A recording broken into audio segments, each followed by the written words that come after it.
இருதரப்பு ஒத்துழைப்பை வலுப்படுத்துவதையும் பிராந்திய மற்றும் சர்வதேச பங்காளிகளுடனான உறவுகளை கட்டியெழுப்புவதையும் நோக்கமாக கொண்டு பிரதமர் கலாநிதி ஹரணி அமரசூரிய மற்றும் வெளிநாட்டு பிரதிநிதிகளுக்கு இடையே அலரி மாளிகையில் விசேட ராஜதந்திர சந்திப்புகள் இடம்பெற்றன. அதன்படி பிரதமர் கலாநிதி ஹரணி அமரசூரியவிற்கும் ஐரோப்பிய பாராளுமன்ற பிரதிநிதிகள் குழுவிற்கும் இடையிலான சந்திப்பு அலரி மாளிகையில் இடம்பெற்றது. இலங்கையின் அபிவிருத்தி மற்றும் ஜனநாயக மாற்றத்திற்கான இருதரப்பு ஒத்துழைப்பு மற்றும் ஆதரவு குறித்து இந்த சந்திப்பின் போது விசேட கவனம் செலுத்தப்பட்டது.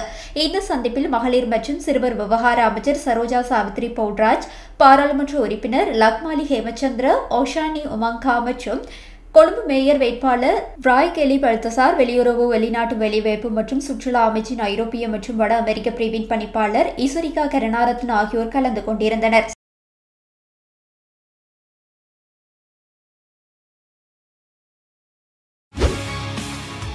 செய்திகளை உடனுக்குடன் தெரிந்து கொள்ள உடனே சப்ஸ்கிரைப் பண்ணுங்க.